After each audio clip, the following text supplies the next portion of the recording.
Hello everyone, welcome to Cypher Morning Movie News. I'm your host, Cypher. I just finished watching Fate the Winx Saga, and I have a lot to talk about. I will begin by discussing each of the characters, with no particular order. I will discuss the good and the bad of each of the characters, especially since the show has some problems when it comes to the characterization of each of them. Let's talk about Aisha. At the beginning of the series, she was my favorite, especially since both the actors and the characters are incredibly likable. And the character, at the beginning of the show, was kind, honest, and the voice of reason. But the character, as the series progressed, she became just the token best friend, and the catalyst to the other characters' stories. Which is not surprising, especially since the people working on the show have a history of having the characters of color just with the token best friend. The show removed a lot of what made her characters unique from the animated show. She's no longer a princess, which is incredibly sad, especially since she was originally the only princess of color in the show. Now they removed that aspect of her. I had a problem with how the show made her be the one to betray Bloom by telling the headmistress Bloom plans, which added a lot to the mistreatment of her character in particular. Stella is the character that you will love to hate, but as the story progresses you begin to understand her in a deeper level. We get to understand why she has so many walls that prevent her from letting people in except for Sky. As the show progresses we get to understand why she is so cold towards others. She allows rumor that she purposely blinded her best friend to spread, but at the end we find out the truth was that she lost control over her light magic because her mother's ways of teaching. We find out that her mother treated her very not great to say the least. And she's the reason of Stella's cold persona, since that's her way of preventing others from hurting her just like her mother. By the end of the series, Stella is the only character that actually had a journey and grew as a character. She became more mature and trusting of others, by allowing others to know her true feelings and her true self. Sarah was a character that was added to replace a character of color, which added a lot of controversy to the show based on this decision by the producers. I was skeptical toward her character, but by the end of the show she was a character that I liked. The actress and the characters were very likable. Sarah was kind, open-minded, and had a bubbly personality that made her stand out from the rest. That still said, at the beginning of the show her weight was the butt of the joke. From Raven joking about her weight to the girls discussing that they stay skinny because they dance and play sports as they go to Tara's reaction. And then there is the sequence of her being insecure about her body as she's trying to change without letting her friends see her, which I'm not sure if it was played by humor. But as the show progressed, they eventually dropped that, which led me to like the character even more, since she was a cute and strong and caring character. Musa is a controversial character, especially after she was whitewashed. Within the series, she was a complex character with layers. Her empathic abilities were very interesting to say the least. She was likable and determined, which was great as the character throughout the series never changed. She had a cute interaction with the other characters, which was great, and her relationship with Tara's brother was sweet as well. Bloom to me is my least favorite out of all of the girls. The actress is talented and very likable, but her character keeps making the same mistake after another. And we never really see a journey with her character. By the beginning and by the end of the series, her character is almost the same, just level up her powers. She put everyone at risk over and over, but at the end of the series we get to see some hope for her character to change and evolve, especially after she gets her wings.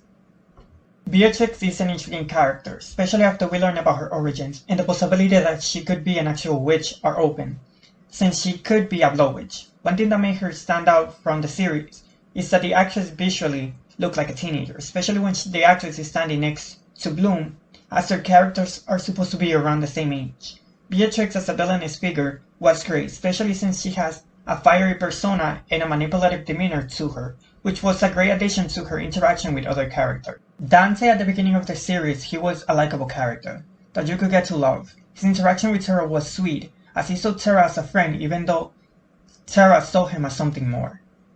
This is where the show begins to slowly villainize his character, as he slowly begins to become another Riven, which is problematic as he is supposed to be the LGBTQ representation that the show promised. But by the end of the series, whether or not he is a member of the LGBT community is vague, as the series never really gives an answer. It's left as maybe he could be to maybe he's not. which is problematic as the series has problems with tokenism, and the two possible LGBTQ characters are villainized by the end. Riven and Sky are the least interesting characters in the series, as they don't really have any depth to them. Riven is the bad boy of the school that likes to smoke weed and is constantly drinking alcohol to the point that you begin to question whether or not he is an alcoholic. He is a character that has a villainous presence in the show.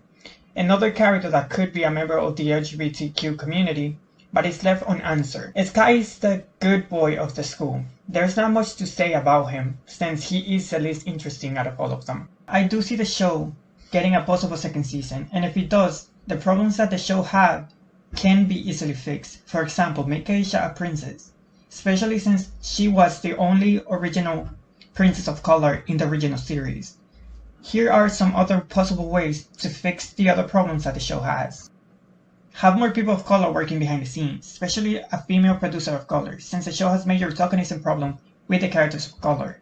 This will be a good way for them to have someone of color giving in their opinion on the matter, because Ryan Young has a major problem handling characters of color. He has proven that on Vampire Diaries, and he has proven that again on Fate the Winx Saga. Flora into the show. The show has major problems when it comes to representation, especially since the original source material had diversity to begin with. Casting a brown-skinned Latina will be a good way to fix this, since the animated show eventually had issues with colorism. And for the love of God, don't change your powers. You don't want to shoot yourself in the foot again. Here are some good actresses that could be a great choice for Flora. As Kitty Velasquez, Alicia Pascual Peña, Bianca A. Santo, Gina Ortegas, Kayla Maisonet, and Isabel Manor. I think these actresses could be a good choice for the role of Flora, since they have that Hispanic look and you don't have to deal with colorism. I advise them to bring Roxy into the show. Race-bend her by making her Chinese and make her an air fairy with control over sound, especially after they mentioned that air fairy have control over sound. I think this is a better approach to bring Asian diversity into the show, especially after they whitewash Musa. My reasoning to why it's better to race-bend Roxy instead of Tekna is because if they race-bend Tekna and make her Asian, she could add on to the smart Asian stereotype, and the show already has problem with tokenism. As for Tekna, that will be a harder character to add to the show, since the show changed most of the magical powers. The best way to bring Tekna is either by making her a specialist, or by making her an air fairy with electrical powers, that is good with technology, or mixing magic and technology. The show has problems when it comes to the fashion of the show. My reasoning for this is that most of the actresses are in their early 20s, mid-20s, and late 20s, but the characters that they play are supposed to be teenagers. This is why the fashion of the characters failed the cast. Most of the fashion make the girls look older than what they actually are.